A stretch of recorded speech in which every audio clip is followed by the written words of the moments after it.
ಇದನ್ನು ಆತ್ಮ ಸಾಕ್ಷಿ ಅನುಗುಣವಾಗಿ ಈ ಪ್ರಶ್ನೆಗೆ ನೀವು ಉತ್ತರ ಕೊಡಬೇಕು.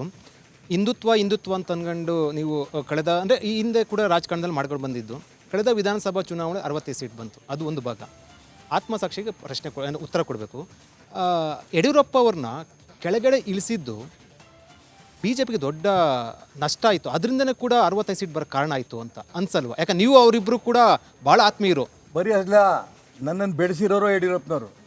ಅಂಟ ಬಂದ್ರಾಗ ಇದ್ದಂಗೆ ಇದು ಈಗಲೂ ಇದ್ದೇವೆ, ಒಂದೇ ತಟ್ಟೆಯಲ್ಲಿ ಊಟ ಮಾಡ್ತಿದ್ದವರು. ನಾನು ಹೇಳಿದ್ನಲ್ಲ, ನನಗೆ ಚುನಾವಣೆ ನಿಲ್ಲಬೇಡ ಅಂತ ಹೇಳಬೇಕಾದ್ರೆ ಬಹಳ ಯೋಚನೆ ಮಾಡಿ ನನಗಿಂತ ಹಿರಿಯರು ಮನೆಯಲ್ಲಿ ನಿಮ್ಮ ತಂದೆ ನಿಮಗೇನೋ ಹೇಳ್ತಾರೆ ಅಂತ ಇಟ್ಕೊಳ್ಳಿ, ಅದನ್ನು ನಂಬ್ತಿರಲ್ಲ ನೀವು. ಹಾಗೆ ನಮ್ಮ ಹಿರಿಯರು ನಮ್ಮ ತಂದೆ ಸಮಾನ, ನಮ್ಮನ್ನು ಬೆಳೆಸಿರೋರು ಅವರು. ಅವ್ರು ಯಡಿಯೂರಪ್ಪನವ್ರಿಗೂ ಅವರೇ ತಂದೆ ಸಮಾನ. ಅವ್ರು ಯೋಚನೆ ಮಾಡಿರ್ತಾರೆ, ಯಾಕೆ ಇಳಿಸ್ಬೇಕು, ಯಾಕೆ ಇಳಿಸ್ಬಾರ್ದು. ಯಡಿಯೂರಪ್ಪನವರು ತೀರ್ಮಾನ ಮಾಡಿದ್ರು, ಅದಕ್ಕೆ ಒಪ್ಕೊಟ್ರು.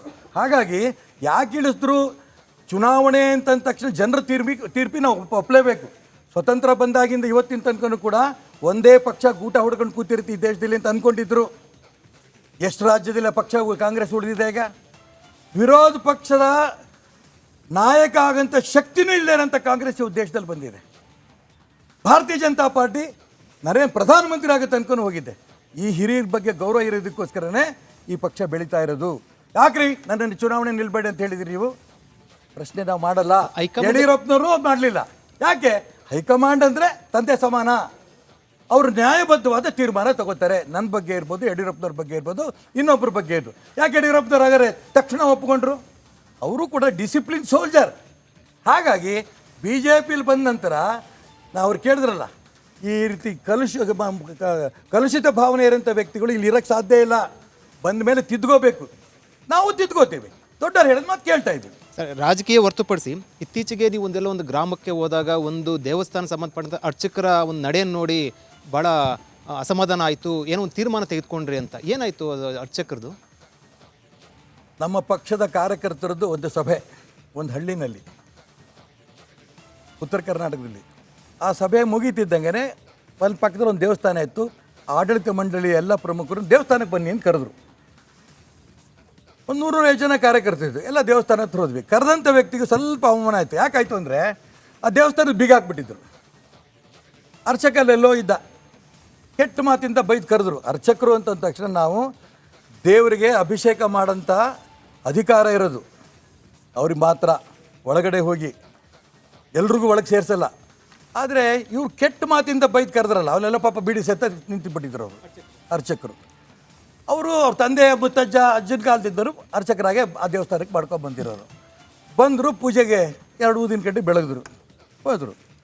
ಕೆಟ್ಟ ಟವಲ್ ಇತ್ತು, ಸ್ನಾನ ಯಾವತ್ತು ಮಾಡಿದ್ರೋ ಗೊತ್ತಿಲ್ಲ. ಅವ್ರ ಗರ್ಭಗುಡಿಗೆ ಮಾಮೂಲಿ ಅಂತ ಹೋದಂಗೆ ಹೋದರು. ಕ್ಲೀನ್ ಇರಲಿಲ್ಲ ಬಟ್ಟೆ ಉಡುಪೆಲ್ಲ. ಅದಕ್ಕೆ ಆ ವ್ಯಕ್ತಿ ಬಗ್ಗೆ ನನಗೆ ಟೀಕೆ ಮಾಡಬೇಕು ಅಂತ ನನಗೆ ಅನ್ನಿಸ್ಲಿಲ್ಲ. ಈ ವ್ಯವಸ್ಥೆನೇನಾರು ಬದಲಾವಣೆ ಮಾಡ್ಬೋದಾ ಅಂತ ನನಗೆ ಅನ್ನಿಸ್ತು.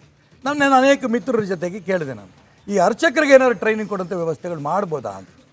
ಮಾಡ್ತಿದ್ದಾರೆ, ಅನೇಕ ಕಡೆ ಮಾಡ್ತಾ ಇದ್ದಾರೆ. ಈ ಬ್ರಾಹ್ಮಣ ಸಮಾಜದಲ್ಲಿ ಅವರಿಗೆ ಟ್ರೈನಿಂಗ್ ಕೊಡೋಂಥ ವ್ಯವಸ್ಥೆ ಇದೆ. ಅರ್ಚಕರಾಗಬೇಕಾದ್ರೆ 4 ವರ್ಷ 5 ವರ್ಷ 6 ವರ್ಷ ಟ್ರೈನಿಂಗ್ ಮಾಡ್ಕೊಂಡು ಬರ್ತಾರೆ, ಅವರು ಅರ್ಚಕರಾಗ್ತಾರೆ, ಭಾಳ ಶುದ್ಧವಾಗಿ ಮಾಡ್ತಾರೆ. ಅದೇ ರೀತಿ ಲಿಂಗಾಯತ ಸಮಾಜದಲ್ಲಿದೆ, ಒಕ್ಕಲಿಗರ ಸಮಾಜದಲ್ಲಿದೆ. ಆದರೆ ದಲಿತರು ಮತ್ತು ಹಿಂದುಳಿದವ್ರಿಗೆ ಈ ರೀತಿ ತರಬೇತಿ ಸೆಂಟರ್ಸ್ ಇಲ್ಲ. ಹಾಗಾಗಿ ಇವ್ರು ಏನಾದ್ರು ಮಾಡ್ಬೋದಾ ಅಂತ ಕೆಲವು ಹಿರಿಯರ ಹತ್ರ, ಕೆಲವು ಸ್ವಾಮಿಗಳ ಹತ್ರ ಮಾತಾಡಿದಾಗ ಮಾಡೋಣ ಅಂತಂದರು. ಬೆಳಗಾಂ ಜಿಲ್ಲೆ ಅಥಣಿ ತಾಲೂಕಿನ ಅಮರೇಶ್ವರ ಸ್ವಾಮೀಜಿಗಳು ಒಂದು ಮಠ ಇದೆ. ಅವ್ರ ಹತ್ರ ಒಂದು ಸಭೆ ಕರೆದು ಅಲ್ಲೊಂದು 350-400 ಜನ ಪ್ರಮುಖರೆಲ್ಲ ಸೇರಿ ಯಾಕೆ ಒಂದು ಟ್ರೈನಿಂಗ್ ಮಾಡಬಾರ್ದು ಅಂತ ಅಲ್ಲೇ ಒಂದು 18 ದಿನದ ಒಂದು ಟ್ರೈನಿಂಗ್ ಕೊಟ್ವಿ. 48ರಿಂದ 50 ಜನ ಬಂದರು.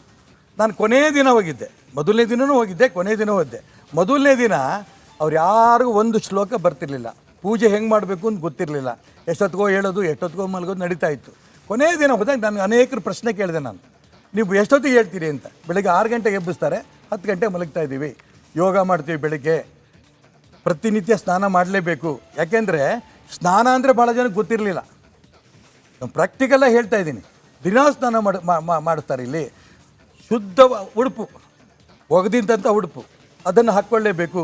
ಗರ್ಭಗುಡಿಗೆ ಹೋಗೋಕ್ಕಿಂತ ಮುಂಚೆ ಯಾವುದೇ ಕೆಟ್ಟ ಅಭ್ಯಾಸಗಳಿರಬಾರ್ದು. ಬೀಡಿ, ಸಿಗರೇಟು, ಮಾಂಸಾಹಾರ ಇದನ್ನೆಲ್ಲ ಬಳಸಿ ಗರ್ಭಗುಡಿಗಳು ಹೋಗಬಾರ್ದು.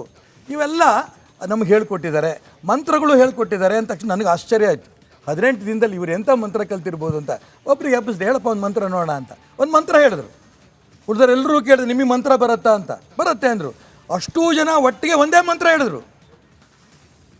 ಎಷ್ಟು ಸಂತೋಷ ಆಯಿತು ಅಂದರೆ ನನಗೆ ನನ್ನ ಮಗ ಒಬ್ಬ IAS ಪಾಸ್ ಆಗಿರೋಷ್ಟು ಆನಂದ ಆಯಿತು. ಬಟ್ಟೆ ಹಾಕ್ಕೊಳಕ್ಕೆ ಗೊತ್ತಿಲ್ಲ, ಕೆಟ್ಟ ಬಟ್ಟೆ, ಸ್ನಾನ ಮಾಡೋದು ಗೊತ್ತಿಲ್ಲ, ಬೀಡಿ ಸಿಗರೇಟ್ ಸೇತ್ಕೊಂಡು ಆ ಗರ್ಭಗುಡಿಗೆ ಹೋಗೋದು, ಒಂದೆರಡು ಊದಿನ ಕಡ್ಡಿ ಬೆಳಗ್ಬಿಟ್ರೆ ಮುಗೀತು. ಅಂಥ ವ್ಯಕ್ತಿಗಳು ಇವತ್ತು ಕ್ಲೀನಾಗಿ ದೇವಸ್ಥಾನಗಳಿಗೆ ಹೋಗಬೇಕಾದ್ರೆ ನಾನು ಯಾವುದೇ ದುಶ್ಚಟ ಇಟ್ಕೋಬಾರ್ದು ಅಂತ ತೀರ್ಮಾನ ಮಾಡಿ ಅಲ್ಲಿ ಪೂಜೆ ಮಾಡಿಕೊಂಡು ಒಳ್ಳೆ ಶುಭ್ರವಾದ ಉಡುಪು ಹಾಕ್ಕೊಂಡು ಪೂಜೆ ಮಾಡಿದಾಗ, ಶ್ಲೋಕ ಹೇಳ್ತಂಥ ಸಂದರ್ಭ ನೋಡಿದಾಗ ಆನಂದ ಆಯಿತು. ಇವತ್ತು ಇಡೀ ಆ ಗ್ರಾಮಗಳಲ್ಲಿ ಸುತ್ತಮುತ್ತಲ ಹೆಣ್ಮಕ್ಳು ಕೂಡ ಆ ಅರ್ಚಕರ ಬಗ್ಗೆ ಇರೋಂಥ ಗೌರವ